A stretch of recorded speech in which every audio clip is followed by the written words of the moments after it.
Frontières, votre média d'enquête. Présent sur le terrain. Vous propose des enquêtes exclusives. Là où d'autres médias préfèrent rester silencieux. Le tout à retrouver dans nos magazines. Et sur nos réseaux sociaux. Merci à tous. Abonnez-vous à Frontières.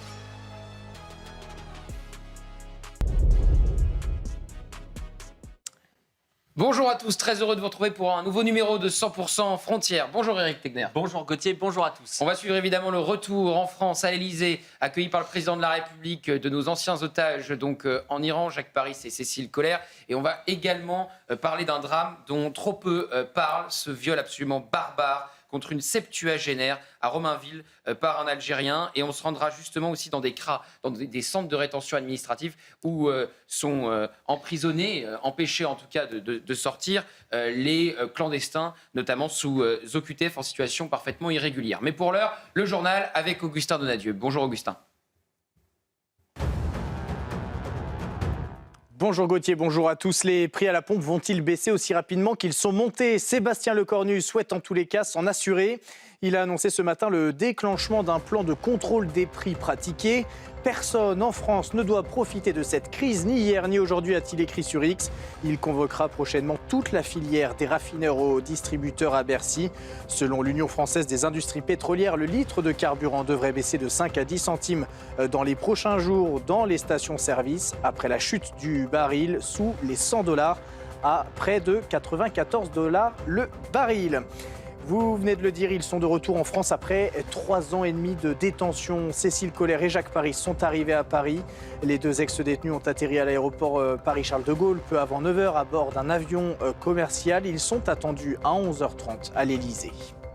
Et l'armée israélienne dit poursuivre ses frappes au Liban. La bataille continue au Liban. Des frappes au sud du pays ont été rapportées par le média d'État. Plus tôt, Israël avait appelé la population à quitter la zone. Il y a quelques minutes, Tsahal a appelé à évacuer plusieurs quartiers de la banlieue sud de Beyrouth. Malgré le cessez-le-feu de 2 semaines, le cabinet du Premier ministre israélien a dit qu'il n'incluait pas le Liban dans ces discussions. Merci beaucoup Augustin, on vous retrouvera donc à 12h30, à 11h30 pour un nouveau journal. Pour nous accompagner ce matin, Julien Audoul, Yvan Rioufol, Michel Fayette, bonjour à tous les trois, et Jules Torres, Hélène Rouet de la rédaction du JDD, ainsi que Jordan Florentin. On va évidemment suivre ce qui va se passer avec le retour de Cécile Collère et Jacques Paris, accueillis par le président de la République à 11h30 à l'Elysée. Mais pour l'heure, on va parler d'immigration. On va parler dans un instant de ce viol absolument barbare d'une septuagénaire à Romainville, donc dans un appartement de Seine-Saint-Denis, par un Algérien, dans des conditions totalement atroces. Et personne n'en parle. Et avant cela, on va parler des centres de rétention administrative, puisqu'on a pu se rendre dans un de ces CRA, grâce à vous, Julien Audoul, puisque vous êtes député, et qu'on a pu accompagner avec les équipes de 100% Frontières votre déplacement dans ce CRA. Donc on va voir un premier extrait à Vincennes. Un homme nous présente sa cellule dans le CRA. Il explique que tout le monde peut y entrer et qu'il n'y a pas d'intimité. L'homme termine en expliquant qu'il y a déjà eu des violences physiques au sein du CRA. Nous, ta demeure. Tout le monde peut rentrer, donc on n'est pas très en sécurité. D'accord. Tout le monde peut entrer, tout le monde peut faire ce qu'il veut. Est-ce que c'est ça qui est gênant, c'est un manque d'intimité peut-être la nuit quand tu dors ? Bah exactement, en fait ce serait bien que, bon après je comprends pas qu'ils vont donner une clé pour fermer, mais peut-être le manque d'intimité, oui. On est deux, ici il y a la toilette, juste après il y a une toilette. Est-ce qu'il y a justement des violences au sein du CRA ? Est-ce que des fois t'as peur certaines nuits ou pas ? Moi depuis quand je suis arrivé je suis pote avec tout le monde, pas trop, mais avec des autres il y en a eu. D'accord. Ouais. C'est quel genre de violence ? De la bagarre et tout ça il y en a eu, ouais. D'accord.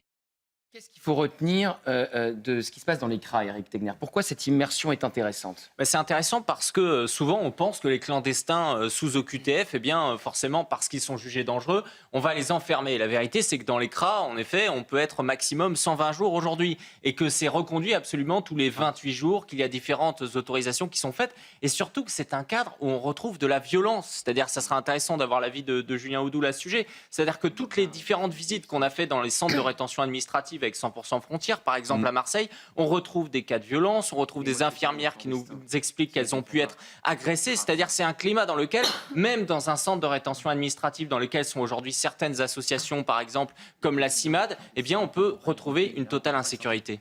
Julien Audoul, pourquoi est-ce que, en tant que député, c'est important de se rendre dans les CRA pour voir ce qui s'y passe ? Donc il y avait effectivement violence physique. On se souvient de cette loi de feu Olivier Marleix qui voulait allonger la durée de rétention dans les CRA suite au meurtre de la petite Philippine. Sa maman avait été très satisfaite, évidemment, de cette loi. Puis quand elle a été censurée par le Conseil constitutionnel, elle avait dit qu'elle s'était effondrée. Donc en fait, on manque de place, on manque de CRA, et c'est des lieux de violence. Oui, le CRA, c'est un peu le symbole de l'échec de la politique migratoire. C'est devenu un symbole. Or, on voit bien que là où on a un véritable problème, ce n'est pas forcément au CRA. C'est en amont et en aval. C'est en amont, puisqu'on n'a aucune politique dissuasive pour empêcher les migrants de venir s'installer en France. Et au contraire, on a une politique d'incitation, de régularisation depuis de nombreuses années. On bat tous les records dans ce domaine-là. On a un pays qui est beaucoup trop attractif pour tous les immigrés de la Terre. Et en aval, effectivement, sur les obligations de quitter le territoire français, sur l'exécution de la loi française, on est dans un échec hallucinant, indécent. Et donc, vous avez cette structure, le CRA, qui est un palliatif nécessaire, qui est un lieu, encore une fois, qui a été beaucoup caricaturé, dont on a dit que c'était une passoire, que c'est, pour certains, que c'était un symbole de l'oppression de l'État français sur les immigrés, sur les clandestins. Moi, j'ai vu surtout des hommes et des femmes, et notamment les fonctionnaires de police qui y travaillent, admirables de professionnalisme, de sérieux, d'humanité, parce que c'est un lieu, effectivement, où il y a énormément d'humanité, où la violence ne concerne pas que les retenus, mais elle concerne aussi les agents qui, je le rappelle, ne sont pas armés. Les agents ne sont pas armés dans les CRA, donc avec les difficultés, effectivement, que vous pouvez imaginer, sur un temps extrêmement réduit, avec des associations d'extrême gauche qui font tout pour rendre le travail des agents de police impossible, qui font tout pour qu'il y ait des voies de recours, en veux-tu, en voilà, pour ces clandestins. Donc c'est, encore une fois, un palliatif aujourd'hui qui n'est pas assez soutenu dans les moyens, dans la volonté politique, mais qui est indispensable aujourd'hui compte tenu de la situation. Et donc vous allez écouter des personnes retenues dans ce CRA, 3 clandestins en l'occurrence, qui répondent à notre micro. Moi je suis nationalité tunisienne. J'ai pris un visa à Hongrie et après j'ai visité l'Autriche. Et j'ai allé en Allemagne et ils m'ont envoyé par ici parce que je ne peux pas vivre là-bas. Et comme je parle en français, ça m'intéresse de vivre ici. Je suis arrivé par bateau. Par bateau comme tout le monde, quoi. Je suis arrivé en situation irrégulière, c'est vrai. Mais j'ai voulu me régulariser, j'ai travaillé, tout ça. Depuis que je suis là en France, je travaille. J'ai une situation familiale ici, j'ai ma fille, j'ai ma femme, je suis papa d'enfant français et tout ça. Moi, j'ai un OQTF 2023 et je suis avec mon conjoint. Et j'ai un enfant français, ça fait 3 mois là. Et je suis au CRA, ça fait 15 jours là. 15 jours? C'est la 3e fois à la même OQTF en fait. Je passais déjà une fois à Meaux, à Charles de Gaulle, 78 jours. J'ai un fils, il est vrai de familial, monsieur. Vous les Français?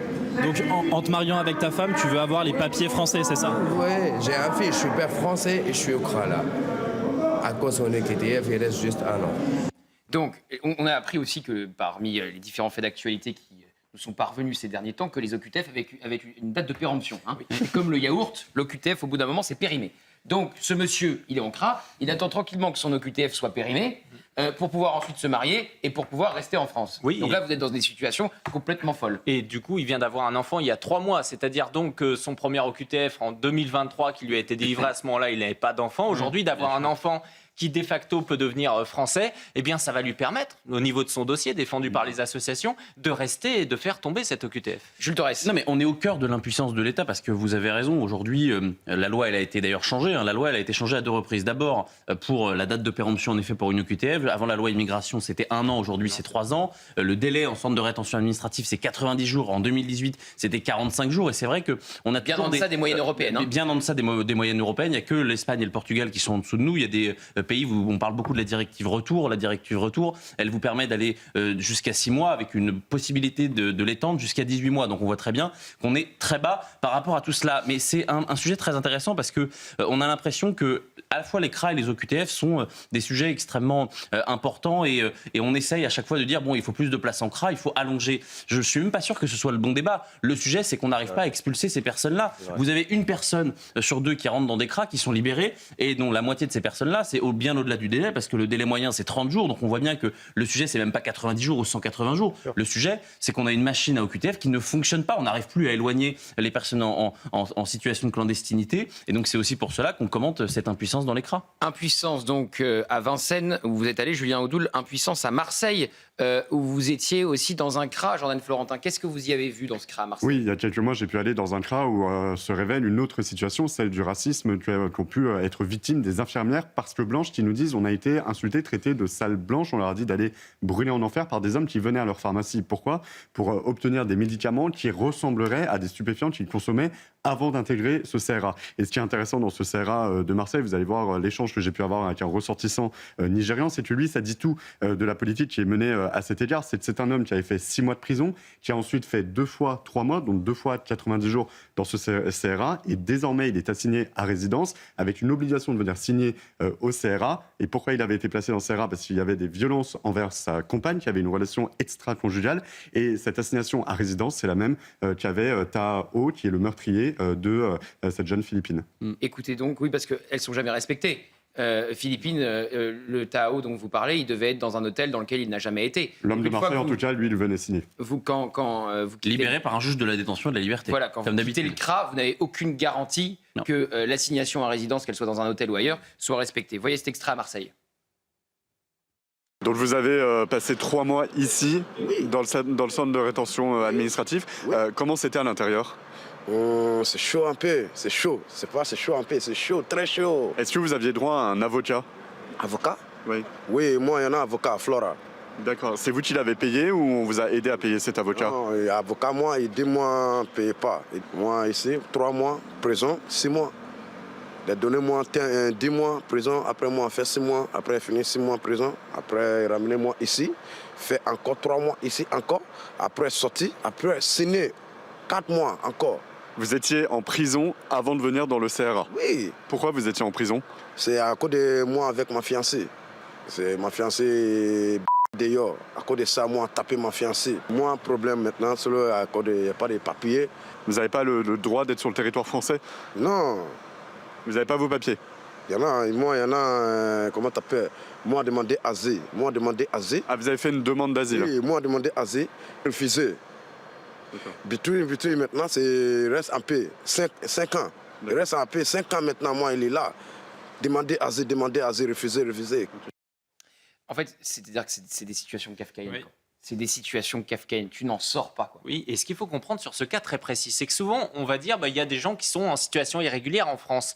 Mais la vérité, c'est que quelqu'un ne sort de cette situation irrégulière le jour où il fait une demande d'asile. C'est-à-dire que vous traversez la frontière illégalement, vous êtes à ce moment-là irrégulier, vous êtes là en situation illégale. Mais à partir du moment où vous déposez votre dossier, même si vous n'avez pas d'acceptation, pendant toute cette durée, vous êtes jugé régulier. Et donc, tous les recours, etc., vous permettent de rester dans le système. C'est la raison pour laquelle ça fait 5 ans qu'ils demandent de l'asile, parce que tous les contentieux, etc., eh bien, qui sont pris en charge, parce qu'il l'explique, il dit « je ne paye pas mon avocat ». Il n'a pas besoin, parce que ce sont des associations qui s'en occupent, et que ces associations reçoivent des centaines de millions d'euros au niveau global par l'État français. Yvan Rioufol, on est face à des situations kafkaïennes dont on ne sort pas, avec des situations de violence dans les CRA, des situations inextricables où vous devez de toute façon être libéré au bout de 90 jours, où on ne peut pas ensuite vous suivre, ça donne le drame de Philippines, où après on a un conseil constitutionnel qui vient censurer une loi qui veut juste prolonger le séjour en CRA et l'aligner sur les moyennes européennes. On n'en sort pas, en fait. On n'en sort pas. Et la meilleure preuve, c'est qu'on a eu Bruno Retailleau, ministre de l'Intérieur, qui était un ministre de droite, qui avait envie de faire, et qui n'a pas eu les résultats escomptés en termes de sécurité, en termes d'immigration. Alors je sais qu'il n'était que ministre de l'Intérieur, ni Premier ministre, ni président de la République, mais on a l'impression qu'on est face à des situations inextricables. Je pense, enfin ma démarche en tout cas, est de dire qu'avant de s'en prendre aux immigrés, moi je me mets à leur place, dans le fond, il faudrait s'en prendre à ceux qui les font venir. Et la question qu'il faut se poser avant de savoir s'il est compliqué... Oui, personne ne veut s'en prendre aux immigrés. Les gens, là on parle des clandestins. Il peut y avoir une... C'est pas s'en prendre, c'est faire respecter... s'en prendre à des immigrés. Mais peu importe, mon raisonnement n'est pas celui-ci. Mon raisonnement est de dire pourquoi est-ce que, avant de s'interroger, de savoir comment est-ce qu'on peut effectivement les rapatrier ou les expulser, pourquoi viennent-ils en France? Et c'est ceci ce que je veux poser. C'est-à-dire qu'il y a une responsabilité d'abord des élites françaises, c'est-à-dire des Français qui portent des prénoms français, avant de s'en prendre effectivement aux immigrés et aux conséquences qu'ils peuvent produire. Or, cette ouverture de la France à une immigration, y compris clandestine, est construite d'abord sur une idéologie qui a été celle de la société ouverte, et construite également sur un état de droit qui permet précisément la priorité étrangère, si je puis dire, plutôt que la priorité nationale, et est construite effectivement également sur des associations qui sont financées par l'État et qui ont pour rôle précisément de faciliter, si je puis dire, la défense de ces pauvres airs, naturellement, qui cherchent en France une vie meilleure, et on peut les comprendre. Et donc, moi, encore une fois, je veux faire attention à ne pas trop systématiquement stigmatiser, naturellement, dans les faits de délinquance qu'ils génèrent, naturellement, ces immigrés sont tout à fait condamnables. Mais encore une fois, je trouve que les vrais responsables, aujourd'hui, sont au sommet de l'État, et ils sont encore, depuis maintenant 50 ans, ceux qui nous donnent des leçons et qui s'offusquent, effectivement, des effets dont ils chérissent les causes. Vous avez parfaitement raison, il n'est pas question de stigmatiser. Là, il est question de pointer une défaillance d'État où on délivre des OQTF, où on dit à des personnes, vous êtes en situation de clandestinité, on vous met dans un CRA, vous attendez que l'OQTF se périme, Hélène Rouet, pour sortir, vous mariez, puisque je rappelle que le mariage des OQTF se célèbre en France, et sinon c'est le maire qui risque de perdre son mandat. Donc c'est ça dont on parle. On ne parle pas de ceux qui sont en situation régulière, là, ce matin. On parle des situations irrégulière. Oui, bien sûr. Moi, je voulais quand même revenir sur la proposition de loi qui, précisément, a été censurée par le Conseil constitutionnel en août dernier. Il faut savoir quand même qu'elle a été reprise par 2 parlementaires, donc Charles Rodwell et en l'occurrence Michel Barnier, qui co-signe cette nouvelle loi, qui devrait passer à l'Assemblée dans maintenant quelques semaines. C'est Charles Rodwell qui l'avait d'ailleurs annoncé sur votre antenne. Et alors, cette loi, elle est quand même primordiale, parce qu'ils vont permettre, donc, pour des profils les plus dangereux, de rester jusqu'à 210 jours. Parce que le vrai problème fondamental des CRA, c'est les laissez-passer consulaires qu'on n'obtient pas. Et c'est aussi la raison pour laquelle, en fait, les retenus qui sont dans les CRA sortent. Par exemple, quand on prend le cas de Philippines, Tao, marocain, lui, il a eu son laissez-passer consulaire 48 heures après sa sortie du CRA. Donc, mine de rien, la durée de rétention, elle a quand même son importance. Parce qu'il y a des laissez-passer consulaires qui arrivent, mais trop tard. Parce que, comme vous dites, ils sont sortis du CRA, ils sont de nouveau dans la nature, et après, on n'a plus aucune prise sur eux. Donc, cette proposition de loi, et alors, de ce que dit Charles Rodwell, visiblement, ils ont corrigé la rédaction juridique maintenant est parfaite, et donc ne pourrait ne pas être censuré par le Conseil constitutionnel seconde fois. J'attends de voir, puisque Richard Ferrand fait à peu près ce qu'il veut, il licencie les gens qui ne lui plaisent pas au Conseil constitutionnel, donc j'attends de voir. Je veux qu'on voit le sujet Romainville, et je vous donne la parole à tous. Le sujet Romainville, personne n'en parle ou très peu. Pascal l'a fait ce matin, CNews le fait, mais globalement, il y a une omerta. On a une septuagénaire qui a été violée à l'aide d'une matraque télescopique par un Algérien. Ça s'est passé dans un appartement de Seine-Saint-Denis. Donc voyez le récit de Pierre Crépy avec le tournage de Sacha Robin. C'est innommable et très peu en parlent. C'est dans cet immeuble de Romainville qu'une femme de 74 ans a vécu une nuit d'horreur. Aux alentours de 2 h du matin, un homme est entré dans son appartement muni d'une matraque télescopique avant de l'agresser puis de la violer. L'une de ses voisines l'a jointe par téléphone. Elle m'a dit qu'elle avait des choses cassées, le doigt et puis je sais pas quoi. Puis elle a des hématomes au niveau de l'œil, elle a eu des coups au niveau de la tête. Un acte ultra-violent qui sidère les habitants du quartier. Ici, logent de nombreuses personnes âgées, vivant souvent seules. Son mari est décédé, le mien est décédé aussi. Donc on est vraiment seul. Le soir, on est seul. On est obligé de tout surveiller, surtout dans le 93. Et puis en plus, la police elle n'a plus de carte blanche, donc... Une inquiétude décuplée parce que le bâtiment est en travaux. Il ne dispose plus des systèmes de sécurité essentiels comme ses portes d'entrée qui sont dans un état déplorable. Le suspect, de nationalité algérienne, a été interpellé peu après l'arrivée de la police. L'état de la victime, qui a été pris en charge par les urgences, s'est depuis amélioré. Donc là, si vous voulez, on est sur le cœur du sujet. Qu'est-ce que ça donne quand les OQTF ne sont pas respectés, quand l'immigration n'est pas contrôlée et quand ceux qui n'ont rien à faire en France restent sur le sol national? C'est-à-dire qu'il y a des drames parfois. Parfois, il y a des drames. Ça donne Philippines, ça donne Lola, ça donne Claire Géronimi et d'autres. Merci. L'attentat de Mulhouse, on s'en souvient. Absolument. Là, Bruno Retailleau à l'époque. On a une femme donc septuagénaire qui est violée à l'aide d'une matraque télescopique par un Algérien. Oui, c'est une histoire totalement atroce. Il faut souligner que les Algériens, c'est la première nationalité dans les centres de rétention administrative. Et on a ce type de fait, que ce soit avec des étrangers sous OQTF ou des étrangers réguliers dans notre pays. C'est sidérant. Pourquoi ? C'est sidérant parce que ce cas de figure aujourd'hui atroce, on le retrouve assez régulièrement, mine de rien. Moi, je me suis souvenu tout de suite de ce qui s'est passé. Je crois que c'était autour du 24 janvier de cette année. C'était à Nice, où il y a une femme de 90 ans qui, à 4 heures du matin, a ouvert la porte. Elle pensait que c'était une infirmière. Et non, c'était un homme, c'était un Tunisien qui l'a violée à ce moment-là. Et ce genre d'histoire, en fait, on la retrouve assez régulièrement tout au long de l'année. Et en effet, on pense à nos anciens qui sont déjà souvent démunis, qui sont seuls et qui se retrouvent avec ce type de profils jeunes qui sont de véritables prédateurs, de véritables agresseurs. On va continuer à parler du cas de cette femme de plus de 70 ans, violée dans des conditions absolument atroces, violée et torturée. Elle a été torturée à l'aide d'une matraque télescopique. Mais on va faire la pause tout de suite pour être parfaitement à l'heure quand le président de la République va recevoir à l'Élysée nos anciens otages donc détenus pendant plus de 3 ans en Iran, Jacques Paris et Cécile Collère. À tout de suite. De retour dans 100% Frontières, dans un instant, on partira à l'Élysée pour le retour de Cécile Collère et Jacques Paris. Mais nous étions sur ce drame dont trop peu de médias parlent. C'est cette dame de plus de 70 ans qui a été violée à l'aide d'une matraque télescopique en Seine-Saint-Denis, donc à Romainville, par un Algérien violé et torturé. On va revoir le profil de cet individu, homme âgé de 25 ans, de nationalité algérienne, sans domicile fixe, interpellé par la police et placé en garde à vue. Une septuagénaire violée et torturée par un Algérien. Julien Audoul. Oui, et malheureusement, on assiste impuissant à la répétition des drames, à la répétition de la barbarie liée à une partie de l'immigration. Et cette barbarie, elle est liée surtout à une impuissance publique, à une impuissance de nos politiques qui considèrent que finalement la barbarie, l'insécurité, l'ensauvagement lié à l'immigration, c'est le prix à payer. C'est le prix à payer de la politique migratoire, c'est le prix à payer, c'est comme la neige en hiver, c'est comme les trains qui arrivent en retard. Et finalement, ce qui est choquant et ce que vous avez relevé, c'est l'indifférence générale. Parce qu'à part votre chaîne, qui parle de ce drame ? Quelles sont les associations qui montent au créneau ? Quelles sont les manifestations qui sont organisées ? Quelles sont les pétitions qui sont organisées ?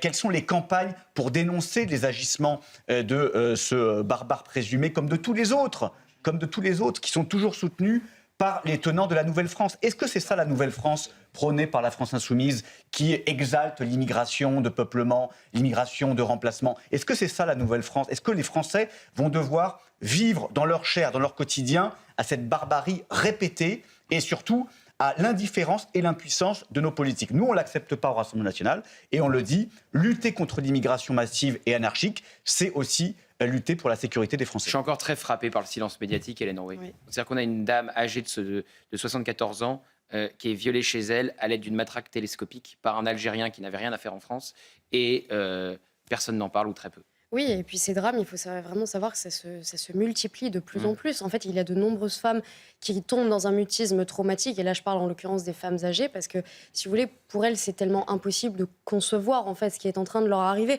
Donc, en plus, il y a très peu de ces femmes-là qui portent plainte. Alors ça, c'est vrai aussi pour l'intégralité des femmes qui subissent des viols en réalité, mais c'est d'autant plus vrai pour les femmes âgées. Donc, il y a une indifférence médiatique. Julien Audoul le disait. Elles sont où, les féministes, là ? Qui va parler pour ces femmes-là qui subissent ça ? Parce que vous avez évoqué Nice, on pourrait évoquer aussi au Muro, pareil, c'était au Muro en décembre dernier, une femme par ailleurs qui a été également torturée. Donc ces drames, en fait, sont absolument innommables. Ils continuent de se dérouler, alors que précisément, dans de nombreux cas, là en l'occurrence, on ne sait pas s'il est sous OQTF, mais dans de nombreux cas, ce sont des personnes qui sont en situation irrégulière, et c'est ce que Claire Géronimi a toujours dénoncé dans ce qui lui est arrivé à elle, c'est des situations qui peuvent être évitées. Il y a une véritable responsabilité de l'État dans la grande majorité de ces viols précisément. Il était sans domicile fixe, ça on le sait. Ouais.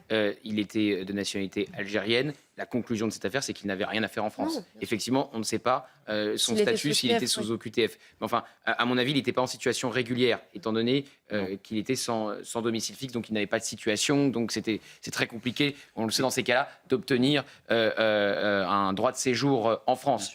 l'enquête le dira. Mais ce qui est sûr, c'est qu'il n'avait rien à faire en France. Oui, bien sûr, vous avez raison. D'ailleurs, il y a un certain nombre de politiques, pour me souvenir, je crois qu'Éric Zemmour, Éric Ciotti parlaient, vous savez, de non-assistance à Français en danger. Et c'est vrai que quand on voit des responsables politiques qui en permanence nous parlent de respect de l'état de droit, on peut considérer à l'inverse que le fait qu'on ait que 5% ou 10% des OQTF qui soient exécutés en France, ça ne respecte pas tout à fait l'état de droit. Quand on n'a que 3000 places dans le centre de rétention administrative, et encore c'est un petit peu moins, 3000 c'est ce qui est visé en 2027, et qu'on délivre chaque année 140 000 OQTF, on a bien compris qu'avec seulement 10% d'exécution, il y a des gens qui sont en liberté, il y a des gens qui sont dans la rue, et il y a des gens qui parfois peuvent être des prédateurs, peuvent être des personnalités qui soient dangereuses et qui peuvent amener à ce genre de drame.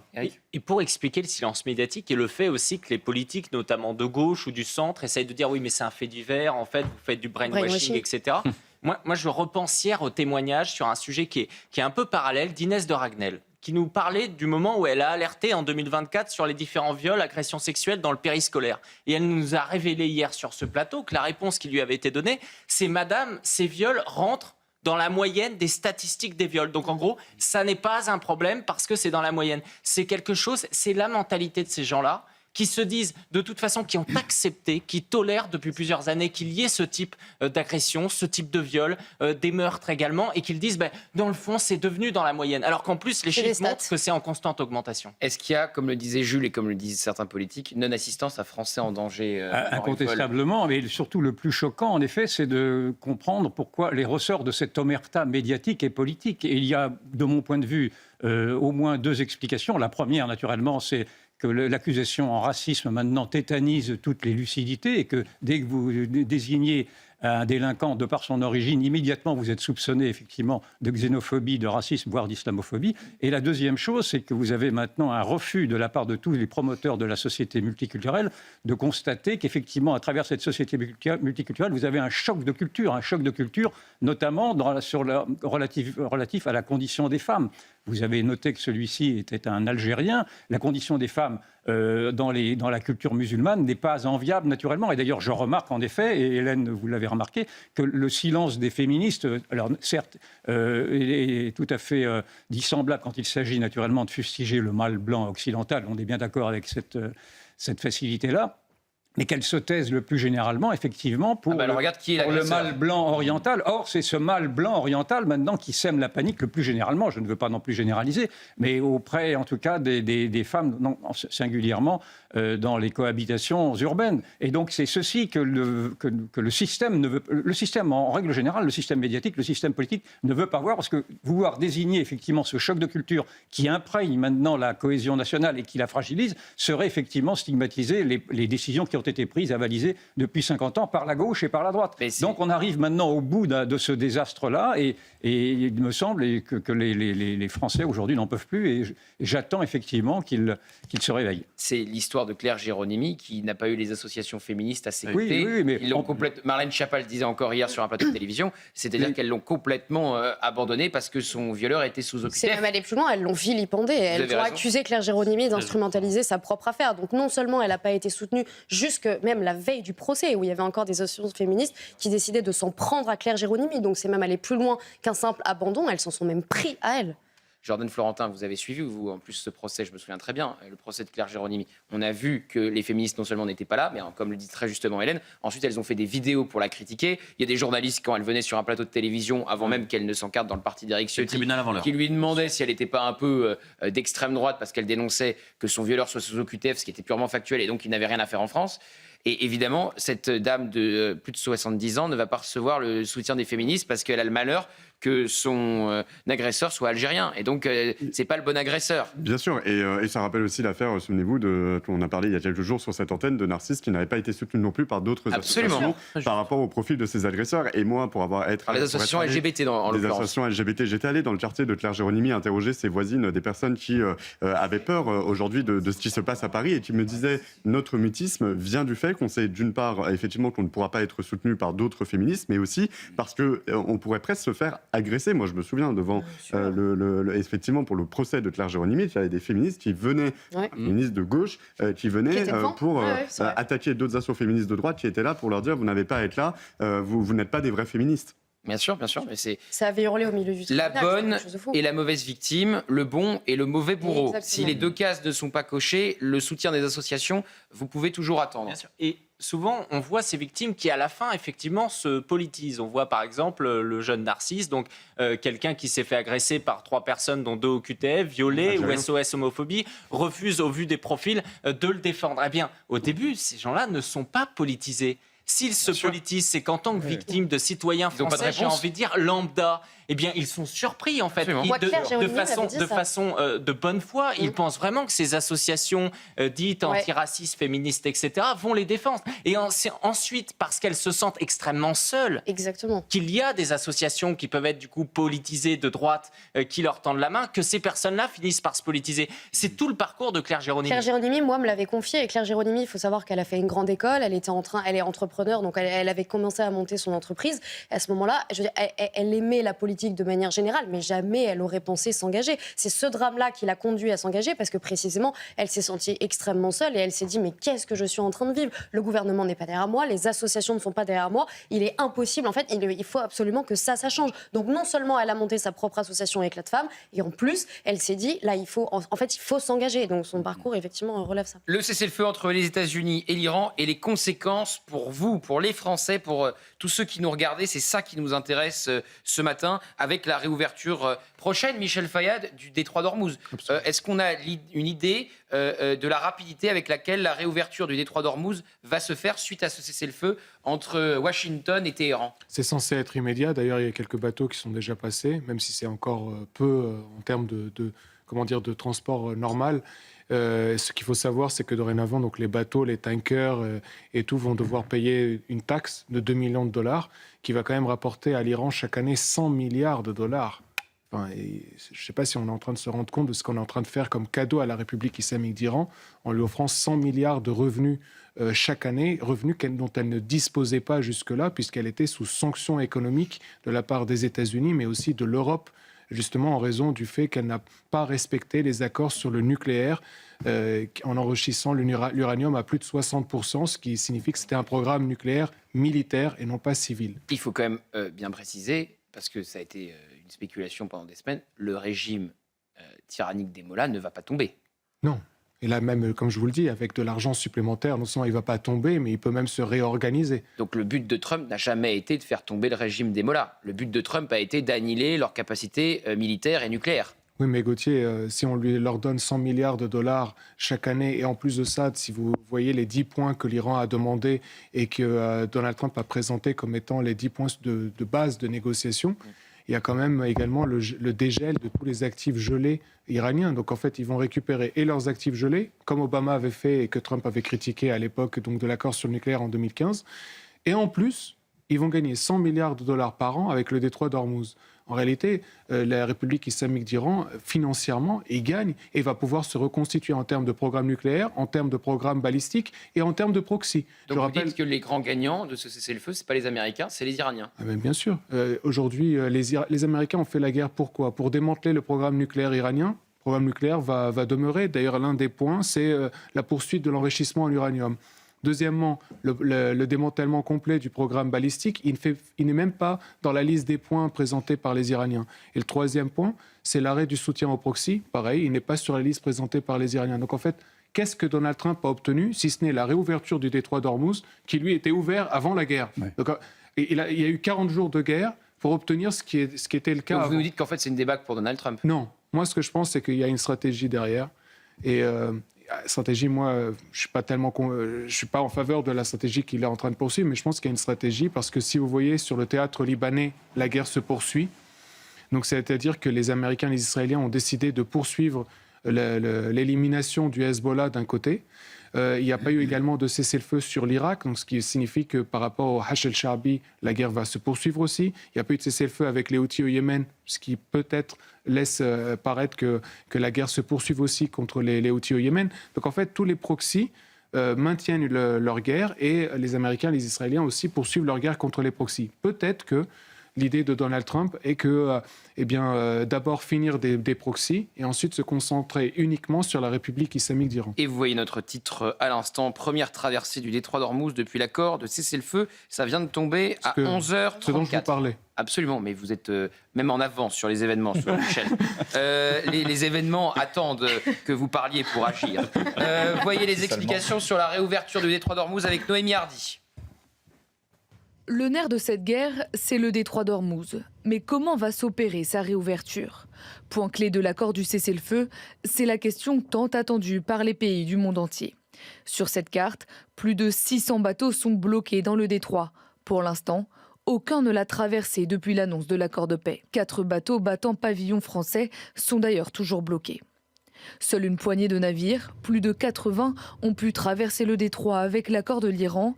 Parmi eux, un porte-conteneurs français et des bateaux turcs, pakistanais et chinois qui transportaient principalement du pétrole iranien.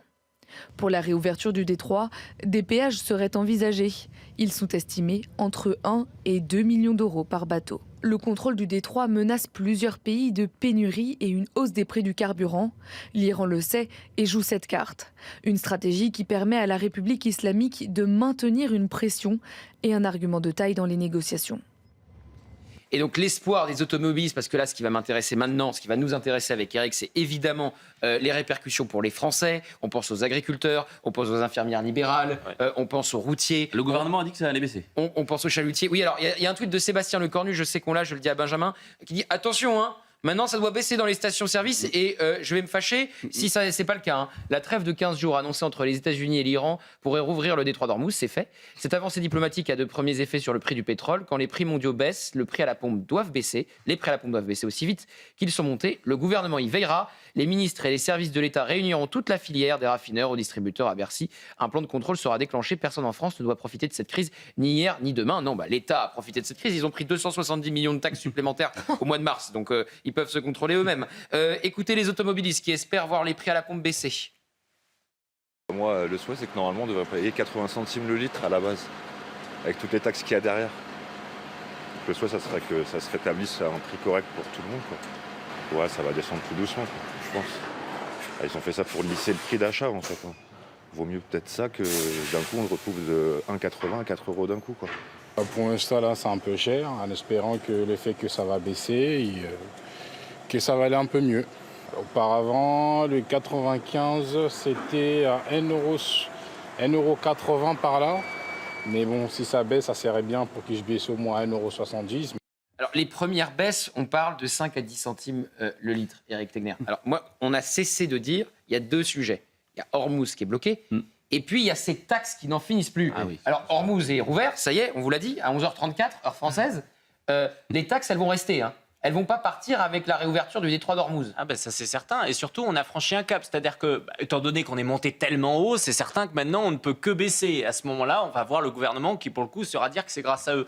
Pardonnez-moi, quand vous avez le prix du litre au gazole qui est à 2,30 €, vous annoncez une baisse de 15 centimes, même 20 centimes. Le cap des 2 €, il a été franchi. Le cap des 2 €, il a été franchi. C'est-à-dire qu'ils vont évidemment continuer à avoir des taxes. Ils vont continuer à augmenter des taxes, puisqu'ils en ont créé une nouvelle au mois de janvier. Et surtout, la répercussion, elle ne va pas être automatique. Parce qu'il y a des questions de flux, etc., qui font que ça va prendre plusieurs semaines et que les Français vont continuer à payer un prix à la pompe qui va être très important. Julien Audoul, Marine Le Pen avait dit la semaine dernière, cette guerre est catastrophique, elle a trop de conséquences pour les Français. Il y avait une explosion du prix du gaz prévue au mois de mai. On va voir ce qui va se passer avec donc la réouverture du détroit d'Ormuz. Est-ce que ça va faire aussi baisser la pression sur le gaz? Il y avait les carburants et il y avait les denrées de première nécessité, les denrées alimentaires qui commençaient à augmenter également, puisqu'évidemment, ça coûte plus cher de faire une baguette, ça coûte plus cher de produire les produits de première nécessité qu'utilisent les Français. Donc, est-ce qu'il y a une forme de soulagement pour les Français où on se dit 5 à 10 centimes le litre, ce n'est que minime? Non, il n'y a pas une forme de soulagement, parce que moi, je tiens à le dire, ce ne sont pas les mollahs qui fixent le taux de TVA. Donc la guerre, elle a bon dos.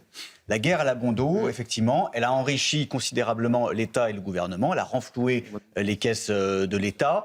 Aujourd'hui, et quelles que soient effectivement les prochaines crises que nous pourrions avoir, et il y en aura d'autres dans le domaine énergétique, il faut que l'État, le gouvernement, rendent de l'argent. Voilà. Et effectivement, ce cap symbolique des 2 € le litre, encore une fois, il va permettre malheureusement, que ce soit aux distributeurs, que ce soit au gouvernement, d'accepter cette hausse continue des prix des carburants. Rappelez-vous, pendant les Gilets jaunes, en 2018, les gens sont descendus dans la rue alors que l'essence et le diesel avaient passé les 1,50 € le litre. Mais c'est ça. Voilà, donc, on est à 1 € de plus. Et là, il y a une forme d'accoutumance à voir ce prix délirant avec 60% de taxes, 60% de gavage de l'État. Donc il faut, comme nous le disons depuis longtemps, et nous allons continuer à le rabâcher, et ce sera encore au cœur de la prochaine campagne présidentielle, que le taux de TVA sur toutes les énergies qui doivent devenir des produits de première nécessité, descendent à 5,5% et qu'on rende de l'argent aux Français. Je le dis parce que c'est pas que symbolique,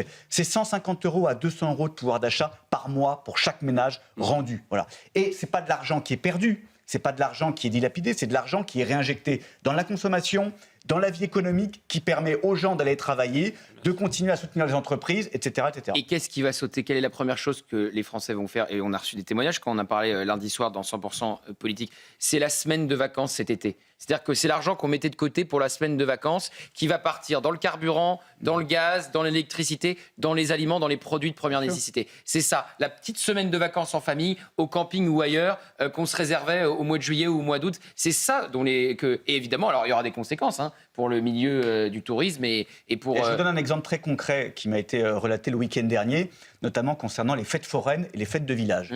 Vous avez bon nombre de forains qui ont abandonné leur présence sur telle ou telle fête de village qui est indispensable à la vie locale et ceux qui les fréquentent le savent bien. Pour un forain, c'était 1 400 € de carburant aller-retour. Et a dit non, encore une fois, ce n'est pas rentable pour moi, je vais rester chez moi. Et donc vous avez toute une vie locale qui fait vivre à la fois des commerces, qui participe à l'animation de la ruralité, qui va progressivement s'éteindre ou en tout cas être amenuisée compte tenu de cette crise. Je veux prendre des exemples précis. Les aides à domicile. Les aides à domicile, c'est l'un des métiers donc, qui est en très grande majorité composé de femmes qui sont au SMIC. Depuis 4 ans, leur indemnité kilométrique reste figée à 40 centimes par kilomètre, la hausse actuelle des carburants, mais leur quotidien évidemment en grande difficulté. Voyez les explications de Jean-Luc Thomas. Nous revenons de chez une cliente située à Parisot. Nous intervenons 2 fois par semaine. Ce village est situé à une quinzaine de kilomètres de Saint-Sulpice. Avec 3 agences de service à la personne, ce chef d'entreprise emploie 40 auxiliaires de vie. Chacune d'elles parcourt en moyenne entre 200 et 500 kilomètres mensuellement. Entre chaque intervenant, même si ça reste dans la même ville, eh bien, on peut faire entre chaque, il peut y avoir 1, 2, 3, 4 kilomètres. D'ordinaire, un plein sur celle-ci, je fais 70 €. Là, la moitié d'un plein que j'ai fait l'autre fois, j'en ai eu pour 53 €. Aide à domicile depuis 6 ans, Sabine fait dorénavant très attention lors de ses déplacements sur le plan professionnel, les réduit au niveau personnel. Avec cette augmentation brusque des coûts des carburants, la situation devient critique. Nous avons décidé de pallier à cette situation en augmentant à nouveau de 10% l'indemnité kilométrique. Ici, les frais de déplacement sont déjà au-dessus du barème habituel. Pour amortir la flambée du prix des carburants, les indemnités sont passées le 1er avril à 46 centimes du kilomètre. Ça, c'est la réalité, c'est le quotidien des Français. Yvan Rioufol, et vous avez écrit un livre là-dessus, sur la convergence des colères dont parlait Julien Audoul, sur le mouvement des Gilets jaunes qui pourrait revenir avec une forme différente. Là, on est sur des exemples très précis. Les aides à domicile, majoritairement des femmes au SMIC, qui ne peuvent pas payer un carburant qui explose et qui a passé allègrement la barre des 2 € et qui était tout doucement en train de se rapprocher de la barre des 3 €. Vous décrivez là ce que j'ai appelé la société des oubliés. Cette société des oubliés, elle est constituée par cette classe moyenne qui est une classe moyenne qui se paupérise. Et c'est une classe moyenne qui n'entend pas le discours du gouvernement notamment, et même de certains médias, de dire puisque l'essence vaut trop cher, achetez-vous une voiture électrique. Cette classe moyenne-là n'a pas les moyens non plus de s'acheter une voiture électrique, et encore moins une voiture neuve, bien sûr, même pas une voiture d'occasion. Donc on est dans cette fracture maintenant, une fracture sociale, une fracture presque politique dans le fond, une sécession entre cette France qui dirige et cette France qui est dirigée. Et donc ceci est naturellement potentiellement dévastateur dans la colère que pourraient susciter ces conditions-là. Et d'autre part, on s'achemine malgré tout vers une épreuve de vérité, car il n'est pas normal que l'économie française, en règle générale, soit dépendante du détroit d'Ormuz ou de n'importe quoi. On se rend bien compte qu'en effet, depuis maintenant, en tout cas 9 ans que le président de la République avait promis d'être un libéral qui allait réformer l'État, rien n'a été fait pour réduire le périmètre, en tout cas, des dépenses sociales, notamment de l'État, et que c'est ceci qui empêche l'abaissement des taxes. Or, l'abaissement des taxes va être effectivement une issue obligatoire. Il n'y a pas d'autre solution que celle-ci. Je vous coupe, Yvan, puisqu'on voit l'image actuellement, le président de la République qui s'approche de Jacques Paris et de Cécile Collère, nos 2 otages libérés, qui ont passé plus de 3 ans en Iran. Et qui ont été libérés à un moment donné. Il faut aussi souligner le travail du Quai d'Orsay. Évidemment, Jean-Noël Barrot a participé avec ses équipes à la libération de Cécile Collère et Jacques Paris. Et puis, il y a eu aussi la mise en place d'une stratégie d'apaisement avec l'Iran, Éric Tegner. C'est-à-dire que d'un côté, on n'a pas répondu quand une base française a été ciblée aux Émirats Arabes Unis, une base navale. De l'autre, quand notre soldat Arnaud Frion a été tué, même chose par des drones en lien avec l'Iran, on n'a pas répondu notamment. Donc on voit que, et tant mieux parce que ça permet de libérer Cécile Collère et Jacques Paris. Enfin tant mieux, peut-être que pour Arnaud Frion, la France aurait pu répondre différemment et Emmanuel Macron aurait pu se rendre au minimum à l'hommage qui avait été présidé à l'époque par Catherine Vautrin. Il n'y était même pas allé. Mais tant mieux pour nos otages qui sont de retour sur le sol de France. C'est cela que je voulais dire. Mais on voit qu'on a une stratégie commune avec ceux qui ont des otages, et je pense évidemment à Christophe Glaise ce matin, qui est toujours dans les geôles algériennes. Jean-Noël Barrot nous a dit qu'il allait bien. C'est-à-dire qu'il y a une stratégie de l'apaisement face aux États preneurs d'otages. Oui, et ça dépend desquels, parce que on l'a un peu oublié, mais par exemple, il y avait un otage du côté russe. C'est-à-dire que ces derniers mois, il y avait un Français qui avait été arrêté pendant plusieurs mois, plusieurs années en Russie. Je n'ai pas l'impression qu'Emmanuel Macron et que le gouvernement français aient tenté ces dernières années d'être sympathiques à l'égard de la Russie. Ils ont quand même qualifié de toutes les insultes. Ils ont évidemment validé toutes les mesures pour armer les Ukrainiens, notamment, qui ont pu tirer sur le territoire russe. Donc, comme quoi, il y a une possibilité de pouvoir négocier avec succès avec un pays qu'on peut qualifier comme ennemi, parce que c'est comme tel qu'était qualifiée la Russie de la part de la France, sans pour autant se soumettre. Pour autant, évidemment, c'est une très bonne nouvelle. C'est une très bonne nouvelle. Et pour les députés comme Julien Audoul, vous deviez voir tous les jours sur le Palais Bourbon de l'Assemblée nationale ces 2 portraits de Jacques Paris qu'on va voir évidemment qui étaient affichés. Julien Audoul, justement, puisque effectivement il y avait les portraits de Jacques Paris et de Cécile Collère en permanence à l'Assemblée nationale. Et d'ailleurs, on se disait à l'époque où Boualem Sansal était otage, pourquoi il n'y a pas le portrait de Boualem Sansal. Je ne sais pas s'il y a le portrait de Christophe Glaise à l'Assemblée nationale. Non, je ne l'ai pas vu. Il serait peut-être bon de le mettre, le portrait de Christophe Glaise. Donc, c'est une excellente nouvelle, évidemment, pour nos compatriotes, pour Jacques Paris et Cécile Collère, même si on peut noter une forme de stratégie, effectivement, comme le rappelait Éric.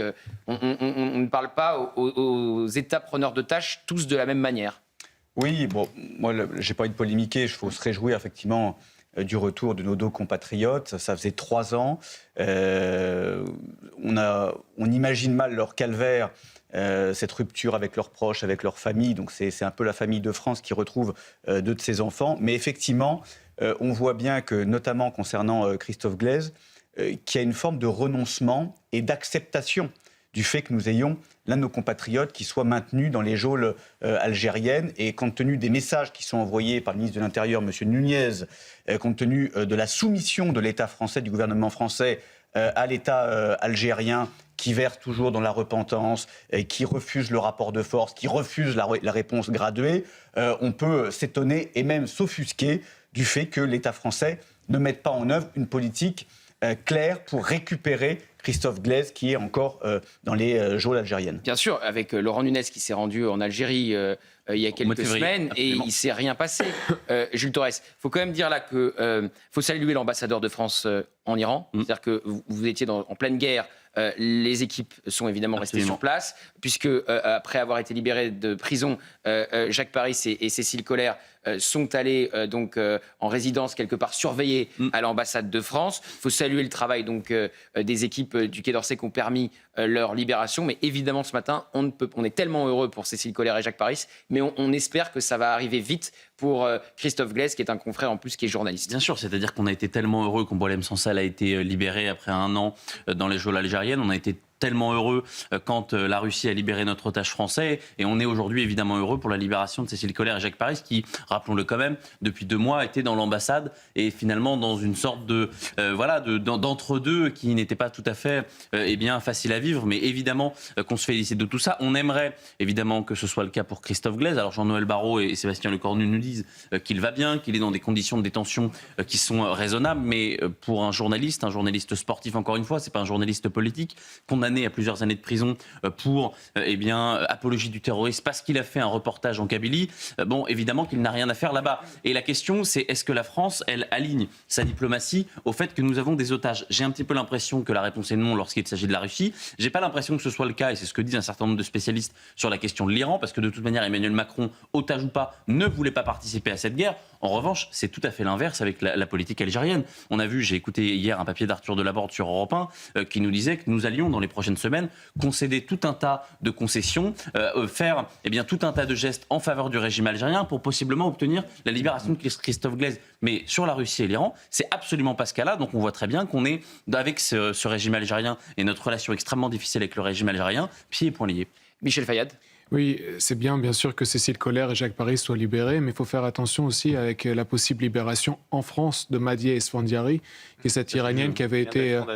Oui, pour 4 ans, et qui a été condamnée pour apologie du terrorisme, et aussi qui est peut-être mêlée à des complots d'attentats sur le sol français. Et donc si elle est dans la barque de libération en échange par rapport à Cécile Collère et Jacques Paris, c'est pas une très bonne nouvelle complète pour nous. Bien sûr, on est content que Cécile Collère et Jacques Paris soient de retour sur le territoire national, mais ça en dit long aussi sur la menace iranienne en France. Au moins, elle quitte notre pays. Oui, mais il y en a d'autres. Malheureusement, vous avez vu l'histoire de la Bank of America, où ils ont recruté dans le grand banditisme 4 personnes qui ont été arrêtées depuis et qui ont été utilisées. Aujourd'hui, la République islamique d'Iran est capable d'utiliser des Iraniens comme Madieh Esfandiari et des non-Iraniens qui sont des Sénégalais, des je ne sais quoi, qui sont payés par eux pour pas grand-chose, pour 3 000 €, pour commettre des attentats sur le sol national. Donc il faut quand même bien noter que la menace iranienne n'est pas seulement contre les Américains ou contre les Israéliens ou même contre les Libanais ou les Irakiens, mais aussi contre les Français. On va se retrouver dans un instant et on va continuer à parler des conséquences pour les Français. On va parler des ambulanciers, des taxis qui ont été impactés, l'inquiétude évidemment des automobilistes et puis les agriculteurs. Et à 12h30, on va parler de Paris. On sera avec Pierre Licia, élu à Paris. Et vous allez voir, alors c'est tout bonnement incroyable. Et vous savez qu'il y a vous y êtes peut-être ce soir d'ailleurs, au match, il y a PSG-Liverpool ce soir, mais il y a 100% politique. Oui, vous avez il y a 100% politique. Oui, sauf que vous n'êtes pas là à 100% politique pour aller à PSG-Liverpool, on me l'a dit. Eh bien, figurez-vous que le club de Liverpool dit à ses supporters quel quartier éviter dans la capitale. Alors évidemment, je leur dis, je rajoute à la liste, n'allez pas à Stalingrad, on l'a vu hier, c'est rempli donc de personnes qui sont sous crack, et on va parler évidemment aussi du crack. Attention avec aux supporters anglais. Les supporters anglais. C'était eux. On s'en souvient, les supporters anglais. Moi, dès que les Anglais débarquent, je suis plus serein. Je ne suis plus serein. C'était au Stade de France. Boulogne est mieux peut-être. Et je remarque qu'avec les supporters anglais, l'amalgame avait été permis à l'époque. Oui, bien sûr. Ce qui est une honte. À tout de suite. De retour dans 100% Frontières, on va continuer à s'intéresser aux conséquences économiques pour les Français de cette guerre et l'espérance pour eux que le prix à la pompe baisse rapidement entre 5 et 10 centimes le litre. Pour l'heure, le journal d'Augustin Donadieu à midi. Bonjour Gauthier, bonjour à tous. L'embrassade entre Emmanuel Macron, Cécile Collère et Jacques Paris. Après 3 ans et demi de détention, ils sont de retour à Paris, en France, actuellement reçus au Palais de l'Élysée par le chef de l'État. Ils ont atterri peu avant 9h à l'aéroport Paris-Charles de Gaulle à bord d'un vol commercial. Ces 2 enseignants âgés respectivement de 41 ans et 72 ans étaient arrivés mardi à Bakou, en Azerbaïdjan, sous convoi diplomatique depuis l'ambassade de France à Téhéran, où ils étaient assignés à résidence depuis 5 mois. Ils avaient été condamnés et emprisonnés pour espionnage. Les premières traversées dans le détroit d'Ormuz ont commencé. Le trafic reprend petit à petit après un blocage quasi total durant plus d'un mois. L'accord entre Téhéran et Washington prévoit l'ouverture totale, immédiate et sécurisée du détroit, comme l'a indiqué Donald Trump dans une déclaration sur ses réseaux sociaux. De son côté, l'Iran a posé comme préalable, je cite, le maintien du contrôle de la zone. La réouverture du détroit a eu un impact, vous le savez, immédiat sur le baril du brut qui est passé sous la barre des $100. L'armée israélienne qui dit poursuivre ses frappes au Liban. La bataille continue selon leur communiqué. Des frappes au sud du pays ont été rapportées par le média d'État. Plus tôt, Israël avait appelé la population à quitter la zone. Et ce matin, Tsahal a appelé à évacuer plusieurs quartiers de la banlieue sud de Beyrouth. Je vous propose qu'on prenne la direction de Tel Aviv, où on vous retrouve. Jérôme Rampenou, vous êtes accompagné de Sacha Robin. Vous nous confirmez que malgré ce cessez-le-feu, les frappes se poursuivent bel et bien ? Oui, effectivement, malgré ce cessez-le-feu, les frappes se poursuivent. Alors sur le cessez-le-feu, le Liban n'est pas prévu dans ces accords. Le Hezbollah n'en fait pas partie. Quand on discute ici à Tel Aviv avec les personnes ce matin au réveil qui ont un peu regardé ces accords, ce cessez-le-feu, à Tel Aviv, on se dit que finalement c'est en demi-teinte puisqu'il continue à avoir des combats, donc les soldats continuent à travailler contre le Hezbollah. Et quand on regarde les déclarations des maires et des élus des villages du nord d'Israël qui eux sont au plus près de cette frontière, ils ne veulent surtout pas d'un cessez-le-feu avec le Hezbollah, ils veulent que Tsahal continue son travail sur le terrain. Pour eux, s'arrêter de combattre le Hezbollah, ça serait leur permettre de se réarmer encore plus, de se réorganiser, et ça serait un risque encore plus grand dans les mois à venir. Donc voilà, c'est un petit peu compliqué ici. En tout cas, ce qu'il y a de sûr, c'est qu'on respire du cessez-le-feu avec l'Iran. Merci beaucoup Jérôme Rampenou, vous êtes accompagné de Sacha Robin. Faites attention à vous. Alors que le cessez-le-feu est d'ores et déjà effectif, et ce pour 2 semaines, la paix, elle, semble précaire et la situation pourrait dégénérer rapidement. À en croire le Conseil suprême de sécurité nationale iranien. Je vous propose d'écouter ce que rapporte un journaliste sur la télévision d'État. Écoutez. À la nation iranienne, honorable, grande et héroïque, l'ennemi a subi une défaite indéniable, historique et écrasante dans sa guerre lâche, illégale et criminelle contre la nation iranienne. Nous avons le doigt sur la gâchette et la moindre erreur de la part de l'ennemi sera punie avec toute la rigueur nécessaire.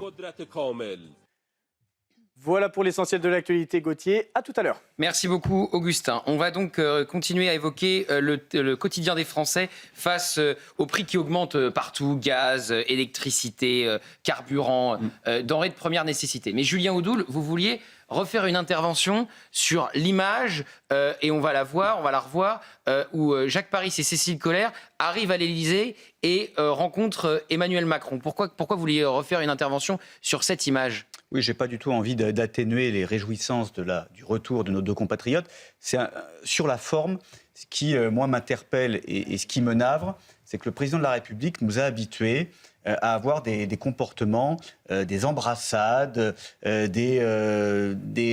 une fois, un comportement, il est arrivé la main dans la poche. Le président de la République va accueillir nos otages la main dans la poche. Il les raccompagne la main dans la poche. Est-ce qu'on imagine le général de Gaulle, même François Mitterrand et même Jacques Chirac avoir ce comportement vis-à-vis de nos compatriotes qui reviennent? Je trouve qu'il y a un manque de dignité de la fonction présidentielle que nous a habitués évidemment Emmanuel Macron et qui est assez navrant mais symptomatique du président de la République. Alors, je vois les critiques auxquelles vous faites référence dans le passé. Là, honnêtement, il leur serre la main, il leur fait une accolade. Ils ont été captifs pendant plus de 3 ans. Il avait de l'énergie dedans. Ça me choque pas. Hélène Rouet, d'accord avec Julien Audoul? Oui, je suis assez d'accord avec Julien Audoul. Là, on le voit sur les images. Alors, c'est moins vrai pour Jacques Paris, mais pour Cécile Collère, je veux dire, a priori, elle, enfin, c'est du langage corporel. Elle n'était pas en train. En tout cas, voilà, on est en train de voir les images. C'est quand même Emmanuel Macron qui va vers elle pour effectivement faire une embrassade. Emmanuel Macron, on sait en plus, aime beaucoup, et c'est vrai dans les compétitions sportives, c'est vrai avec les chefs d'État, exactement. Il aime beaucoup le contact. Et moi, je m'interroge toujours sur, effectivement, est-ce qu'un ancien président, on peut s'interroger sur la figure de général de Gaulle, est-ce qu'il aurait agi de la sorte? Je ne sais pas. Oui. Là, il vient de sortir de prison depuis 4 ans. Est-ce que c'est vraiment adapté? Je ne sais pas. Vous pensez pensez que le général de Gaulle il serait allé à Walt Disney pour inaugurer l'attraction La Reine des Neiges, comme l'a fait Emmanuel Macron à ce rythme-là, d'accord. Non mais c'est vrai, Emmanuel Macron. Et je suis désolé de vous dire, je vais prendre Adolphe Thiers n'aurait jamais fait ça. Deux faits précis. Emmanuel Macron est allé à Walt Disney pour inaugurer La Reine des Neiges. Il n'était pas allé à l'hommage pour Arnaud Frion. Oui, bien sûr. Moi, je veux bien les ordres prioritaires de l'agenda du président de la République, mais si vous faites le comparatif avec le général de Gaulle, évidemment, ça va être vite réglé. Oui, mais Gauthier, c'est quand même intéressant ce type de remarque, parce que ce qu'on note, c'est qu'Emmanuel Macron, au début, en 2017, il était plutôt classe. Et il restaurait une forme de dignité présidentielle. Après François Hollande, j'ai envie de dire que c'était pas très compliqué. Mais à ce moment-là, c'est la seule chose qu'on pouvait lui reconnaître. Au fur et à mesure que ces résultats s'estompaient, qu'il ne se passait rien, qu'il n'avait plus aucun pouvoir, eh bien, il est tombé dans la démonstration. On se rappelle aussi comment il a tenté d'aller consoler, vous savez, les joueurs de l'équipe de France, qu'ils avaient perdu, etc. C'est cela, c'est-à-dire cette sensation qu'il cherche toujours à compenser, alors que tout l'entourage d'Emmanuel Macron dit que c'est un homme aussi qui ne se préoccupe pas forcément des gens, qui en général va leur faire des promesses et ne va pas finalement les écouter. C'est ça, c'est la dichotomie qui est intéressante à relever. Sur Kylian Mbappé, il se mettait au centre. Voilà. Il voulait se mettre au centre de l'équipe, c'était le gardien de but. C'était surtout Kylian Mbappé. Jules, là, je les trouve tous un peu durs. Moi, je suis comme vous, Gauthier. Je suis un journaliste politique et c'est vrai qu'on a tendance à voir ce genre d'événements assez souvent. Emmanuel Macron, on sait qu'il est extrêmement tactile, qu'il touche les gens. Hein. J'ai dit pendant que Julien Audoul parlait qu'Emmanuel Macron, c'est quand même la seule personnalité qui, à l'époque, avait touché sur l'épaule le pape François. Normalement, le pape, on ne le touche pas et on ne le tapote pas sur l'épaule. Après, Emmanuel Macron, encore une fois, il se raccroche aux dernières branches de son arbre qui est en train de tomber, c'est-à-dire que dans un an, il ne sera plus là. Évidemment que je pense qu'il est extrêmement sincère dans la manière dont il accueille nos otages. Il est extrêmement sincère dans la manière dont il a mis beaucoup d'énergie, c'est vrai, dans l'aspect diplomatique de cette séquence-là. Donc bon, moi, je ne veux pas polémiquer sur ce genre de choses. Il y a beaucoup plus d'attaques qu'on pourrait faire, notamment sur la question du carburant, sur Emmanuel Macron. La presse était plus dure avec Nicolas Sarkozy. Pendant le quinquennat Sarkozy, à chaque fois qu'il y avait ce genre de choses. J'étais pas très dur avec Nicolas Sarkozy à l'époque. Oui, vous n'étiez pas né. Yvan Rioufol. La forme, c'est le fond qui remonte à la surface. Et c'est vrai qu'il y a malgré tout dans l'attitude mais cela m'avait frappé également dans l'attitude de Macron, une désinvolture qui est assez récente dans la manière. Alors on est vraiment dans l'anecdote, mais c'est une anecdote qui est significative. Dans la manière où maintenant il reçoit ses invités de marque avec toujours une main dans la poche. Je ne sais plus si c'est la main droite ou la main gauche. Et j'ai remarqué ça depuis maintenant 1 an ou 2. Il faudrait voir si dans les premières images il y avait ceci aussi. Et donc cette désinvolture dans son attitude reflète aussi une désinvolture dans son tempérament et dans la manière qu'il a d'aborder aujourd'hui des sujets. Quand on voit le grand effondrement général et la manière avec laquelle il ne veut pas le voir, il y a là aussi une désinvolture qui, me semble-t-il, ressort dans ses attitudes. Bon, on referme la parenthèse, mais ça faisait réagir Julien Audoul pendant le journal d'Augustin Donadieu. On va revenir sur les conséquences pour les Français, pour votre quotidien. Ça nous intéresse vraiment le matin dans 100% Frontières de parler de votre quotidien. Donc là, on va parler des ambulanciers et des taxis. Face à la flambée des prix du carburant, certains professionnels sont particulièrement touchés. C'est le cas des ambulanciers, pour qui chaque déplacement est indispensable. Entre hausse des coûts et pénurie dans certaines stations, leur mission quotidienne devient de plus en plus compliquée. Illustration avec cet ambulancier, Enzo Cordier, Noémie Hardy, Inès Alicane. Pour cet ambulancier, chaque minute compte. En moyenne, il assure entre 7 et 8 transports de patients par jour. Mais désormais, une autre contrainte s'impose, trouver du carburant. Avec la hausse des prix et les ruptures de stock dans certaines stations, ces tournées deviennent plus difficiles à organiser. Je trouve que franchement, ça fait beaucoup. On a déjà perdu une vingtaine de minutes pour pouvoir essayer de trouver du carburant. Et malheureusement, il n'y en a toujours pas. Donc c'est assez compliqué.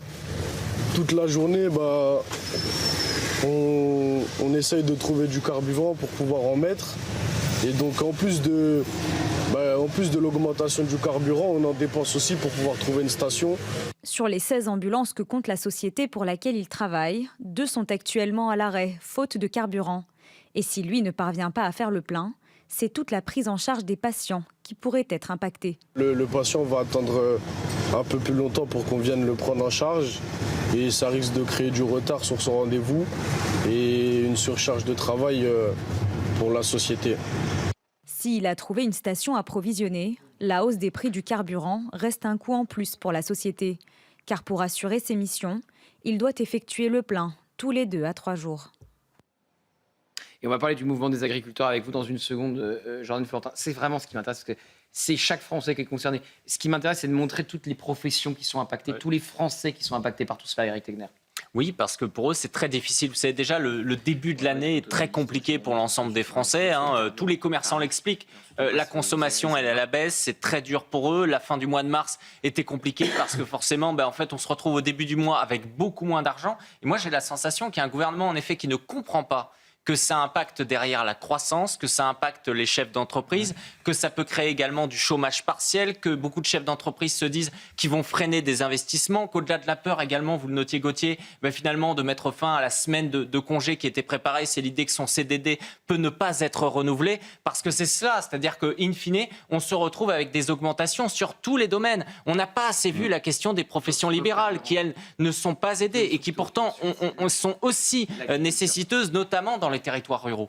Julien Audoul, est-ce que c'est vrai que le gouvernement n'est pas... Alors, on se souvient de Maud Bréjon qui a dit il est urgent d'attendre. Puis on a eu le mea culpa qu'elle nous a fait en disant qu'on ne pensait pas que ça monterait aussi vite, aussi fort. Puis la semaine dernière, on était en direct, on attendait ces annonces. On annonçait de potentielles annonces après une énième réunion à Matignon. L'annonce, c'était quoi? L'appel à la sobriété. Mais ils sont déjà dans la sobriété, les Français, face à l'augmentation de tout.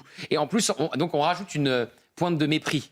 En plus, vous ajoutez un zeste de mépris là-dessus. Ah oui, non, mais du mépris avec le ministre du Travail qui vous dit que les pénuries sont le fait des comportements des Français. Oui, parce qu'ils se rusent sur les stations Total qui plafonnent les prix. Ce sont les Français qui, par leur mauvais comportement, sont responsables des queues aux stations-service, sont responsables, pourquoi pas, de l'augmentation des prix des carburants. Ce sont les Français, d'ailleurs, qui sont responsables de la crise en Iran, il faut le dire. Ce sont les responsables de toutes les calamités. Voilà, c'est jamais eux, c'est jamais le gouvernement. Pour le gouvernement, c'est circuler, il n'y a rien à voir. Ils font tout bien. Ils ont toujours les bonnes politiques, ils sont toujours dans les ajustements budgétaires, en responsabilité, en européen, voilà, qui est le maître mot, le mantra. Résultat des courses, on a affaire à une bande d'incompétents qui ne sait pas gérer l'argent public, qui ne sait pas anticiper les crises et surtout qui n'a qu'une seule réponse, c'est taxer, taxer, taxer. Voilà, c'est la seule réponse du gouvernement. Depuis 9 ans, on a affaire à un cartel de taxeurs fous qui, à chaque crise... Taxer et dépenser. Parce que moins taxer, c'est moins dépenser aussi, Julien Audoul. Taxer et gaspiller et c'est ne peut-être jamais plus faire travailler, d'économie. c'est peut-être partir plus tard à la retraite aussi. C'est ce que nous a dit Maud Bréjon hier aux questions au gouvernement, c'est si on baisse les taxes, il va falloir trouver des économies. Mais les économies, on les a.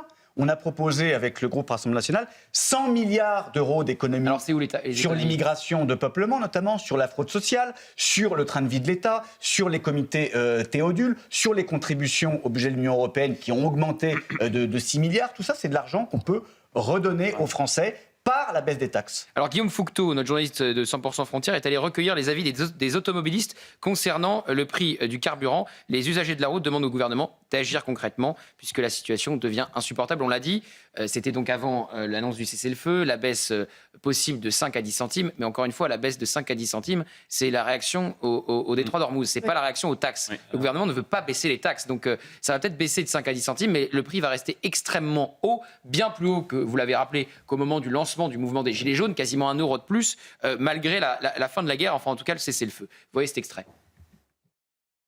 C'est 150 € de plus par mois, de coûts supplémentaires. Bien sûr, quand on se roule 200 à 300 km par jour, ça impacte forcément notre activité. On n'a pas d'aide, c'est comme ça, il faut faire avec et c'est compliqué, quoi. Écoutez, le budget, il a augmenté de 20%, tout simplement. Et je pense que vous avez une augmentation de 20% au niveau de vos dépenses et vous êtes obligé ensuite d'orienter vos dépenses de manière différente. Je préférais voir l'État dépenser son argent à aider les Français. Je pense bien sûr aux chauffeurs de taxi, je pense à tous ceux dont ils ont besoin absolument, c'est essentiel pour eux, mais la majorité des Français ne se déplacent pas pour le plaisir, ils se déplacent pour le travail. Des gens qui ont besoin d'aide, il y a des gens qui ont, il y a des gens qui n'ont pas, il faut les aider, ils ne peuvent pas rester comme ça. Écoutez, bien évidemment, ça impacte directement le portefeuille. Le pouvoir d'achat, là on dépasse des prix, c'est complètement scandaleux. Ça va être très très dur à long terme, il faut vraiment que le gouvernement fasse quelque chose, je pense. Franchement c'est insupportable, on est obligé d'aller à la pompe en fait presque quotidiennement, puisque du coup on essaie de chercher la pompe la moins chère.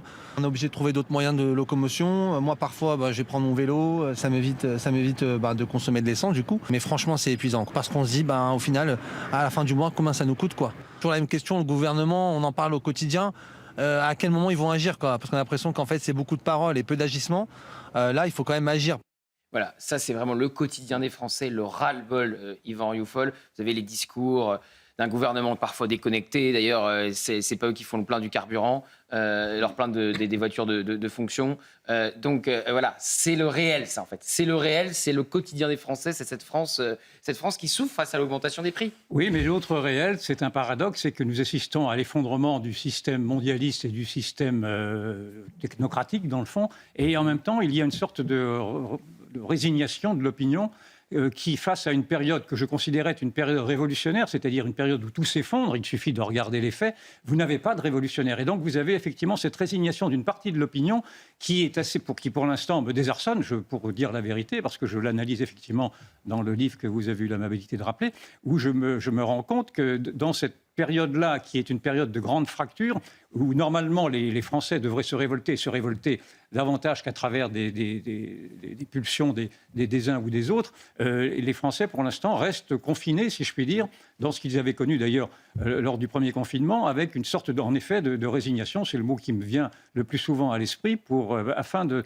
sans vouloir affronter, en tout cas, cette période de fracture et cette période qui devrait être une période de rupture. Or, pour l'instant, et naturellement, les dirigeants le voient, et les dirigeants pensent trouver un acquiescement dans cette manière, effectivement, silencieuse des Français d'accepter leur sort. Michel, ça vous fait réagir? Oui, je pense qu'il faut aussi rappeler ce que l'État français a fait ces dernières années. Par exemple, sous François Hollande, on a fermé 2 raffineries en France, notamment Petit Couronne, qui fournissait plus de 100 000 barils par jour à Paris et la région parisienne. Il y a également le fait que sous Emmanuel Macron, on a décidé que d'ici 2040, on cesserait la production pétrolière sur le sol national et on produit quand même 20 000 barils par jour. C'est pas énorme, mais c'est quand même une petite production qui nous permettrait de constituer un stock si on l'a conservé. Et la troisième chose, c'est les 10 milliards d'euros qu'on dépense pour de l'éolien, qui est une énergie en fait intermittente et qui ne résout rien pour nous, contrairement à investir par exemple dans la géothermie qui, elle, pourrait nous aider à faire face à beaucoup de nos besoins et qui n'est pas intermittente parce qu'elle peut être stockée, etc. et qui peut être produite à une très très grande échelle. Et on a fermé Fessenheim et on a rouvert une centrale à charbon, Saint-Avold. On a rouvert Saint-Avold, Germinal, mais on a fermé Fessenheim. Voilà, vous avez raison, Gauthier. Je parlais des sujets dont on parle un peu moins. Mais vous avez raison. Mais on peut s'additionner, cher Michel. On peut s'additionner.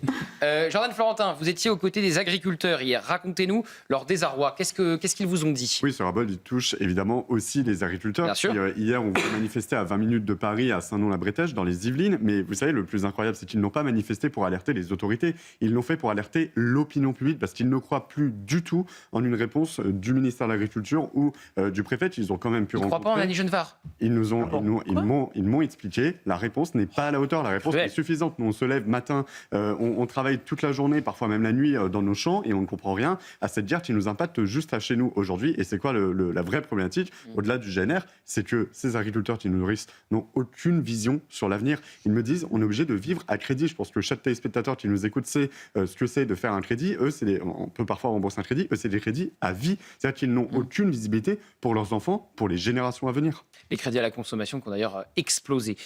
Dans les Yvelines, vous avez donc rencontré des agriculteurs. Un homme indique qu'il ne reste plus rien, qu'il ne lui reste plus rien à la fin du mois et que le prix du fameux GNR gazole non routier a triplé. Et un autre agriculteur indique qu'il n'y a pas de perspective d'avenir pour les jeunes dans le domaine agricole. Qui va vouloir demain faire agriculteur, parce que s'il y avait que la hausse du GNR, mais vous avez les normes, vous avez les inspecteurs qui débarquent avec le pistolet à la ceinture, voire la hauteur de la haie et la hauteur du tas de purin. C'est ça la réalité des agriculteurs. Et évidemment, vous travaillez quasiment à perte puisqu'on vous achète ce que vous produisez à un coût très faible. Donc, et quand ça marche bien, on importe du coup d'Amérique du Sud. Je pense par exemple à la viande bovine qui était en train de remonter ces dernières années jusqu'à ce qu'on signe le Mercosur. Bien sûr. Et en plus, vous êtes stigmatisé par les écolos, même un peu par la France insoumise, la France rabougrie, etc. Voyez donc cet extrait.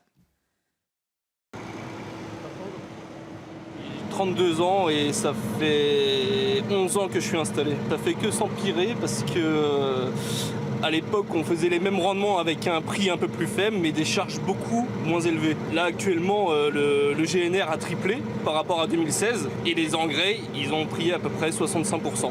On espère avoir au minimum 1 euro du litre en GNR pour pouvoir après subvenir à nos besoins parce que les trésoreries n'en peuvent plus en fait.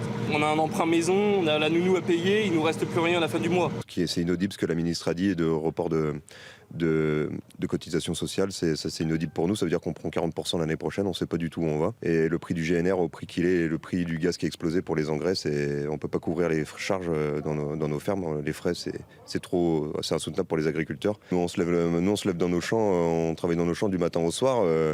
On se lève le matin, on rentre le soir comme beaucoup de Français qui travaillent et nous on n'y est pour rien cette guerre, donc à l'État de prendre ses responsabilités et de couvrir les surtaxes, tout ce qu'on prend dans la tronche tous les jours, quoi. Et non, rien n'a bougé, c'est ce qu'on a demandé nous au préfet d'alerter les ministres parce que nous on n'a pas de perspective d'avenir hein, pour les jeunes. Nous c'est quoi l'avenir? C'est que Mme Genevard elle a dit de faire des emprunts sur du GNR. Je ne sais pas ce que l'avenir va nous dire, on a beaucoup de travail dans les champs, on va faire des emprunts, on va aller voir nos banques pour demander des avances de trésorerie et on va s'en sortir comme ça et on va cumuler jusqu'à temps que ça sera plus tenable et puis un jour quand tout le pays sera à l'arrêt peut-être ils feront quelque chose.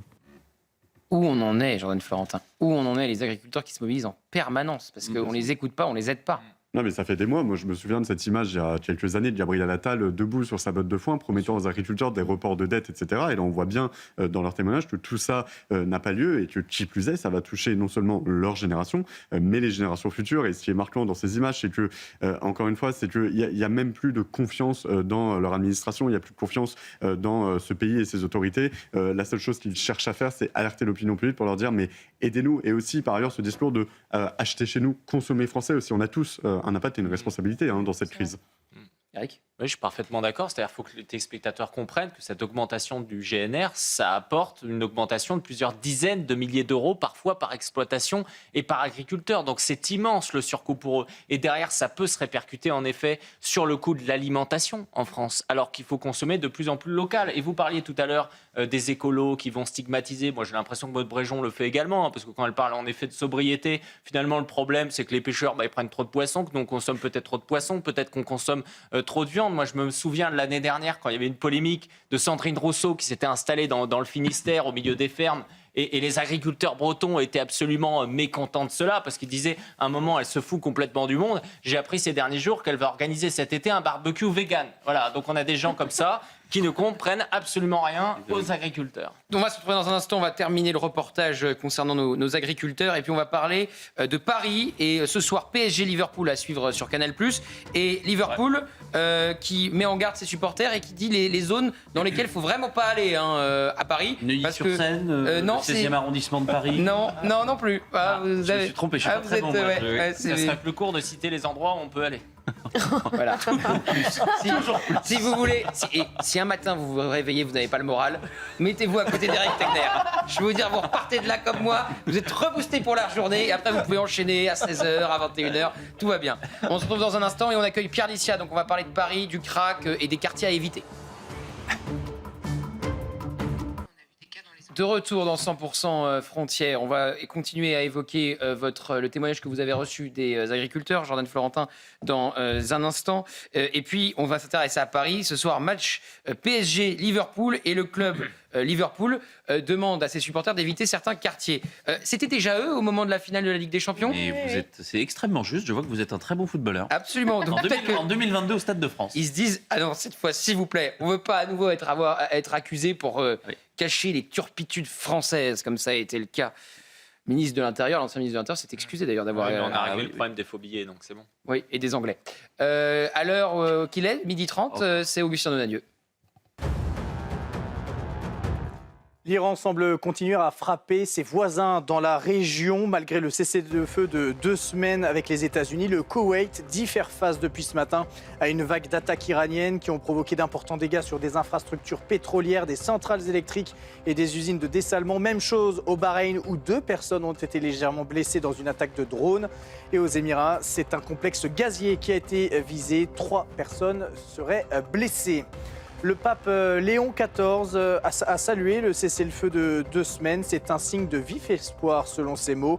J'exhorte à accompagner ce moment de délicat travail diplomatique par la prière, en espérant que la disposition au dialogue puisse devenir l'instrument permettant de résoudre les autres conflits dans le monde, a-t-il déclaré. Et en France, les prix à la pompe vont-ils baisser aussi rapidement qu'ils sont montés? Le Premier ministre Sébastien Lecornu souhaite s'en assurer. Il a annoncé ce matin le déclenchement d'un plan de contrôle des prix pratiqués. Personne en France ne doit profiter de cette crise, ni hier ni aujourd'hui, a-t-il écrit sur X. Il convoquera prochainement toute la filière des raffineurs aux distributeurs à Bercy. Après l'annonce de ce cessez-le-feu, le cours du baril du Brent est passé sous les 100 $. Et selon l'UFIP, le prix de l'essence devrait baisser entre 5 et 10 centimes dans les prochains jours. Augustin, on vous retrouvera à 13h chez Pierre de Villeneuve. Les agriculteurs, donc, vous étiez sur le terrain hier, comme chaque jour d'ailleurs, mais cette fois dans les Yvelines, Jordan Florentin, et vous étiez avec un céréalier dans l'Ain et président de la coordination rurale en Auvergne-Rhône-Alpes, qui témoigne de l'impact de la hausse des carburants sur ces cultures. Écoutez-le. On est le mardi, juste après le lundi de Pâques. Et habituellement, à cette heure-là, on est dans les champs, à fond, en train de semer notre maïs. Avec des terres qui sont prêtes à être ensemencées. Le moral n'y est pas parce que c'est une période où on consomme habituellement énormément de carburant qui aujourd'hui coûte cher. Je vais devoir en commander parce que mes cuves sont vides. Et entre l'avant-guerre et puis maintenant, ça a doublé. Donc aujourd'hui, on me l'annonce à 1,80 € le litre, donc 1 800 € les 1000 litres. C'est le double de ce que j'ai pu acheter jusqu'à maintenant. Et du coup, dépenser du gasoil dans les conditions actuelles, c'est compliqué, moralement. On entame la campagne quand même en se tirant une balle dans le pied parce qu'on n'a pas toujours été à l'équilibre. Et puis là, avec des charges qui explosent, j'ai aussi mes engrais là, qui sont sous le bâtiment. Et en fait, aller balancer tous ces engrais-là pour des cultures qui ne seront peut-être pas rentables et avec des charges en hausse, avec des prix qui suivent pas. Le risque, en fait, c'est l'agriculteur qui le prend, c'est pas la coopérative, c'est pas l'acheteur. Les fournisseurs jouent pas trop le jeu. L'État français ne joue pas le jeu. Et nous, finalement, on est les dégâts collatéraux de tout ce système mondialisé. On a le moral dans les chaussettes en étant agriculteur aujourd'hui. C'est compliqué, très compliqué. Pierre Alicia nous a rejoint. Bonjour à vous. Vous êtes élu du 19e arrondissement, conseiller de Paris et conseiller régional. Et avec vous, dans un instant, on va parler de Paris, du 19e, Stalingrad. On a montré hier les images des migrants avec des tentes sous le métro aérien. Rosa Parks, il y a des problèmes de crack. Et puis Liverpool qui débarque ce soir pour PSG Liverpool. Et le club qui a dit quel quartier de Paris il fallait éviter. En fait, en parlant, j'ai envie d'en parler tout de suite. Donc, on terminera sur les agriculteurs dans un instant avec vous, Jordan Florentin. Mais donc, Paul Sugy en a parlé ce matin dans la matinale. Liverpool, les supporters sont priés d'éviter les zones suivantes. Quartier de la Gare du Nord, quartier de Pigalle et Châtelet. Qu'est-ce que ça dit de notre belle capitale, Pierre Licia, quand les Anglais débarquent et qu'on leur dit « Vous n'allez surtout pas à Gare du Nord, surtout pas à Pigalle et surtout pas à Châtelet ». C'est d'autant plus compliqué que quand les Anglais débarquent à Paris, en général, ils arrivent par la Gare du Nord. Puisque la Gare du Nord est la première gare d'Europe. C'est l'une des gares les plus importantes au monde en termes de trafic voyageurs.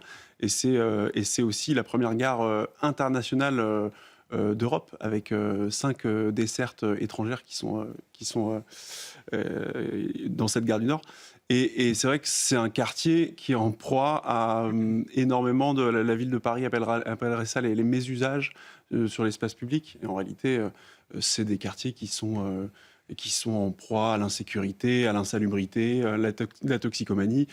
On y reviendra, mais vous savez que la salle de shoot est depuis 10 ans maintenant installée à proximité de la Gare du Nord, ce qui fait du coup un effet un peu pot de miel avec une concentration dans un même quartier et aussi bien des toxicomanes. Parce qu'il y avait une salle de shoot, moi qui faisais souvent des allers-retours à Bruxelles, vous sortiez de la Gare du Nord, vous alliez à la zone de taxi et vous aviez face à vous des zombies qui étaient complètement défoncés au crack parce qu'il y avait une salle de shoot vraiment de l'autre côté des taxis. Il me semblait que cette salle de shoot avait fermé pendant un temps, elle est revenue.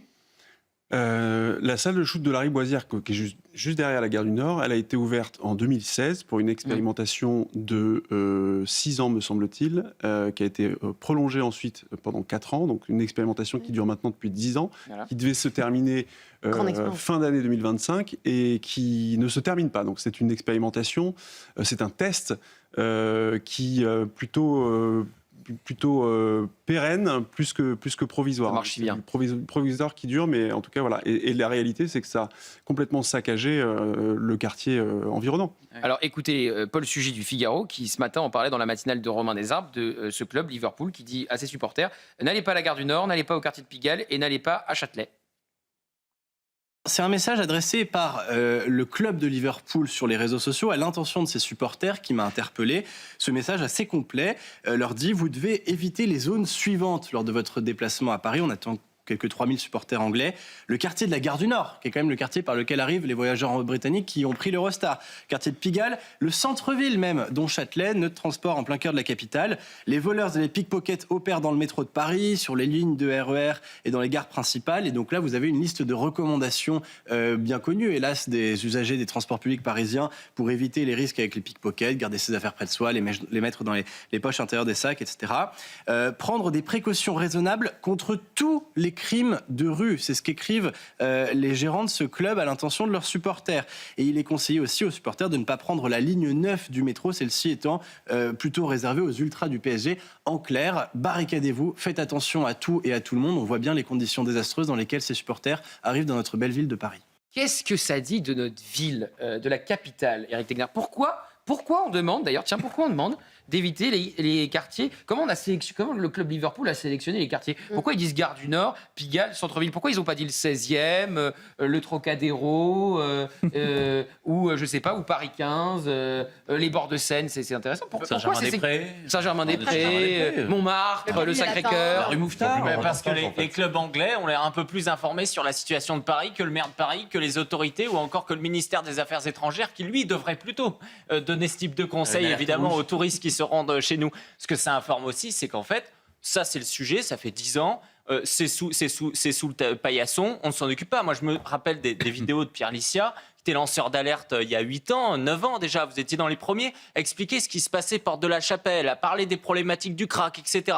À ce moment-là, tout le monde a été choqué quand on a vu ces vidéos qui ont également fait le tour du monde. Mais depuis, je pense, vous irez dans mon sens, il ne s'est rien passé. C'est-à-dire qu'on a laissé faire, on a laissé tout cela, et donc en effet, c'est devenu des quartiers, en fait, c'est la no-go zone. Je me souviens de Donald Trump, son premier mandat entre 2016 et 2020, il a dit qu'il y avait des no-go zones à Paris. À ce moment-là, c'était bronca, tout le monde a dit c'est scandaleux, c'est du populisme, etc. Quotidien avait fait un sujet pour dire que c'était une fake news. Exactement, ils sont toujours en avance quand même.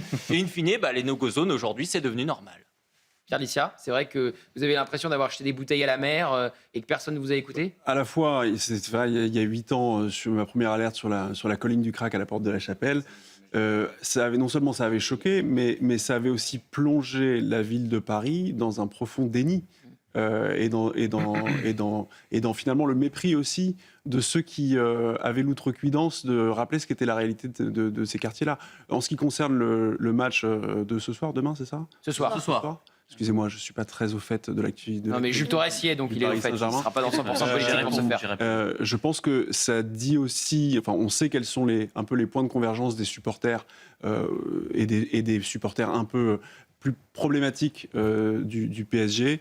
Et depuis maintenant une dizaine d'années, on voit que toutes les célébrations sportives à Paris dégénèrent, quels que soient d'ailleurs les résultats, que ce soit des victoires ou des défaites. En règle générale, il y a un problème de maintien de l'ordre, ou en tout cas de impossibilité aujourd'hui de canaliser ces supporters-là, dont on connaît finalement les individus, on est capable de screener un peu tout ça, et on n'est pas capable aujourd'hui... Alors, prononcer les interdictions au stade, mais vous avez bien compris que ce n'est pas dans les stades que maintenant le sujet sécurité se joue, c'est dans les rues de Paris.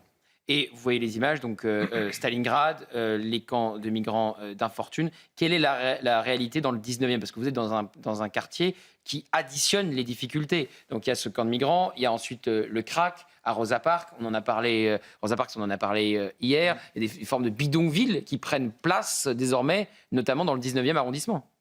C'est vrai que vous avez dans le 19e et plus largement, en fait, 10e autour de la gare du Nord jusqu'à Goutte d'Or, porte de la Chapelle dans le 18e et effectivement Rosa Parks, porte de la Villette, Stalingrad dans le 19e. Vous avez une sorte de triangle des Bermudes de Paris où se concentrent où s'agglomèrent toutes les difficultés en termes de sécurité, en termes d'insalubrité, en termes de trafic, en termes de toxicomanie de rue et en termes effectivement d'installation de campements sauvages, que ce soit des campements de migrants ou des campements de Roms, puisqu'on a un campement de Roms assez important qui s'est installé du côté de la porte de Bervilliers, quartier de Rosa Parks. Et effectivement, il y a chez les riverains de ces quartiers-là une sorte de fatalisme, une forme de... on a le sentiment que les habitants se sont finalement habitués à ce que leur quartier soit comme ça saccagé. Ce qu'il faut bien comprendre, c'est que à côté de ça, dès lors que vous avez des occupations de l'espace public comme ça, et même une insécurité galopante qui explose dans certains quartiers, qui sont des quartiers résidentiels par ailleurs. On a souvent entendu dire, les autorités, la ville de Paris, dire oui, mais ce sont des zones qui sont faiblement peuplées. C'est faux. Il y a des familles, il y a des écoles, il y a des infrastructures, il y a des commerces. Et en fait, vous avez des commerces qui sont en très grande souffrance dans ces quartiers. Des commerces de proximité. Aujourd'hui, dans le quartier de Rosa Parks, on est en train de tuer complètement le commerce de proximité, toute l'économie locale, que ce soit des commerces de proximité de type restaurant, de type épicerie, etc., mais aussi les enseignes, les grandes enseignes, la BNP Paribas, qui a financé pendant des années des vigiles, des personnels de sécurité privés pour escorter ses salariés entre l'établissement, entre le siège BNP et les transports publics, s'en va. Leroy Merlin, qui est une grande enseigne dans le quartier, s'en va.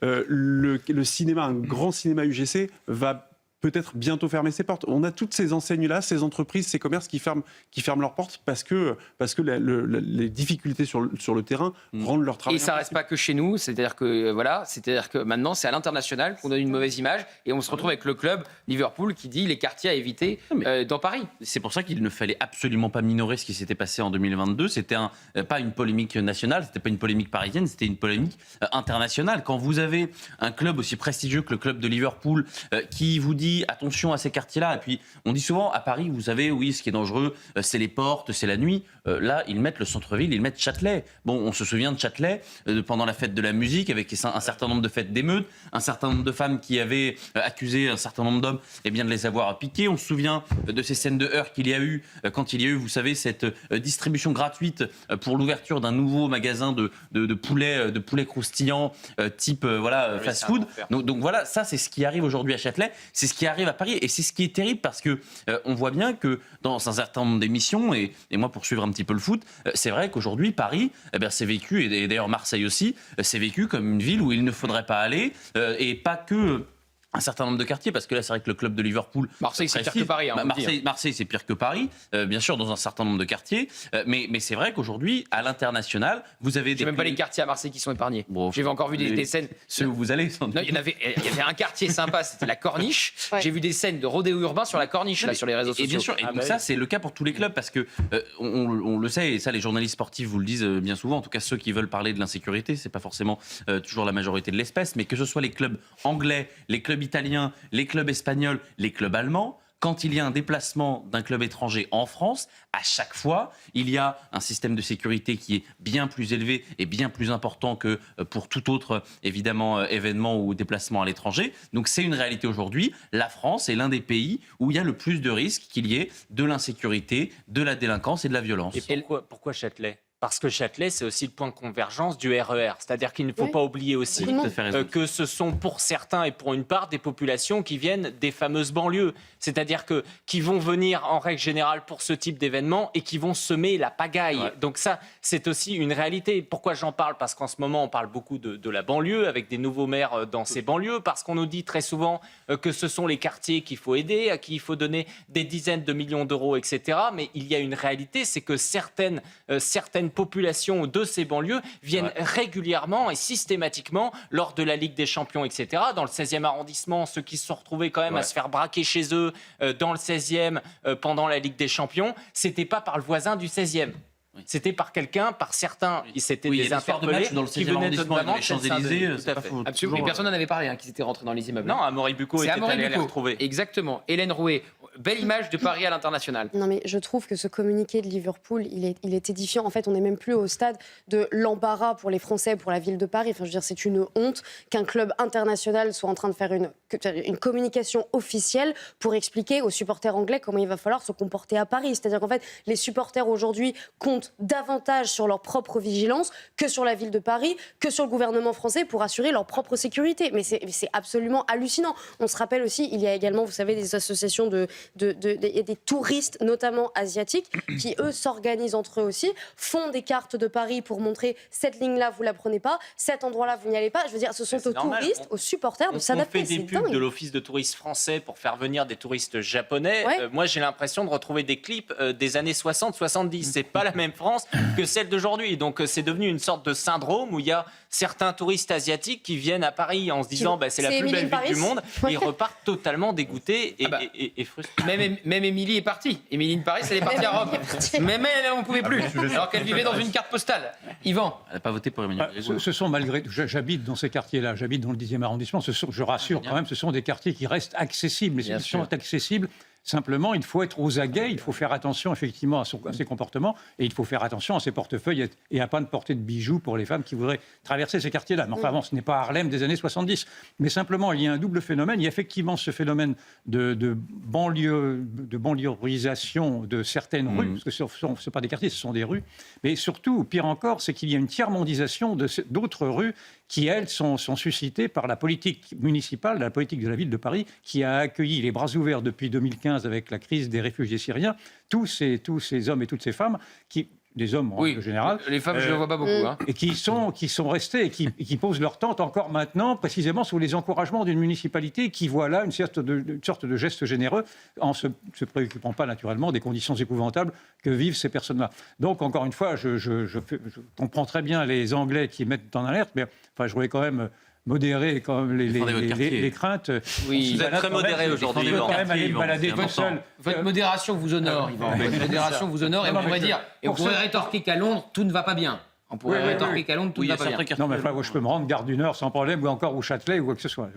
Alors là, Gare du Nord... On ira ensemble. Gare du Nord sans problème. Oui. Il vous est jamais rien arrivé, Gare du Nord? Moi, je peux moi aussi. Yvan va aller faire un reportage pour San François en tir. C'est la même Gare du Nord, là, où on prend le train? C'est la même Gare du Nord. C'est la même Gare du Nord. Non, je vous assure. J'habite dans un quartier multiculturel. Le périscolaire.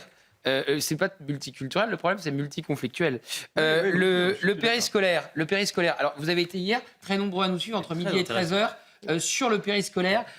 Première chaîne info entre midi et 13h, on a consacré une demi-heure au scandale du périscolaire. 78 agents ont été suspendus et certains sont accusés d'avoir commis le pire. C'est des actes pédocriminels dont on parle, des agressions sexuelles sur des enfants. Et il y a une maman qui a témoigné hier sur RTL. Ses 2 enfants ont été victimes, sa fille et son fils. Eva Duparc, notre journaliste pour 100% Frontières, a interrogé des mères de famille dans le cadre des violences périscolaires. Parce que tout le monde a les jetons, Tout le monde a les jetons de mettre son enfant aujourd'hui à l'école. Parce que quand vous en êtes à 80 agents suspendus, c'est un réseau. C'est-à-dire que les pédocriminels se donnaient le mot. Vous voyez donc les témoignages recueillis par Eva Duparc.